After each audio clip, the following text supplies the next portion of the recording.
एक सज्जन का नियम था कि प्रतिदिन 3 गरीब लोगों को भोजन कराने के बाद ही स्वयं भोजन करते थे।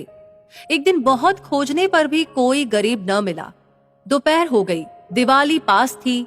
दुकानों पर नाना प्रकार की मिठाइयाँ और चीनी के खिलौने सजे थे। एक हलवाई ने चीनी से आदमी की आकृति बना रखी थी।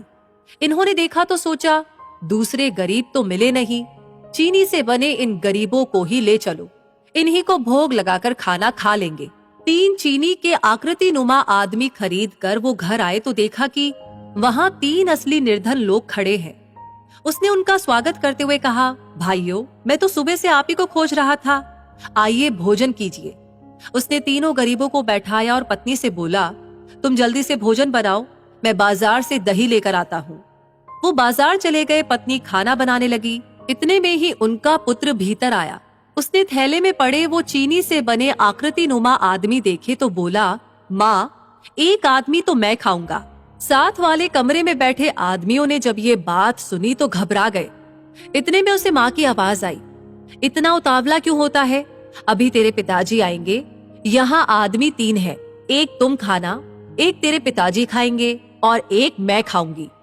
उन तीनों आदमियों ने जब ये बात सुनी तो उनके होश उड़ गए कि आखिर हम लोग कहाँ आकर फंस गए।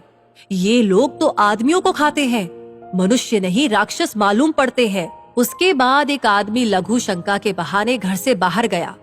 दूसरे ने भी ऐसा किया, तीसरे ने भी। तीनों ने अपने अपने जूते उठाए और लगे भागने। सामने से वही सज्जन दही लेकर आ रहे थे। देखा तो पत्नी से पूछा, क्या हुआ? वो बोली, मुझे तो पता नहीं, वे लघु शंका जाने की बात कर रहे थे, न जाने क्यों भाग रहे हैं। वो सज्जन तो सुबह से ही भूखे थे। उन 3 आदमियों के पीछे भागे, बोले कि भाइयों, कहाँ भागे जाते हो?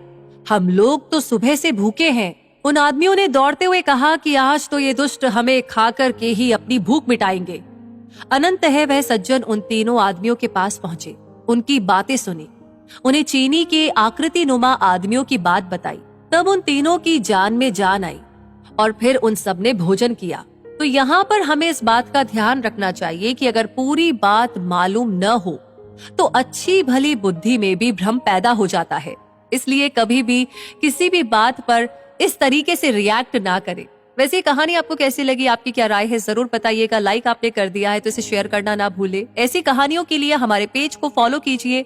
मिलेंगे जल्दी ही, तब तक के लिए धन्यवाद।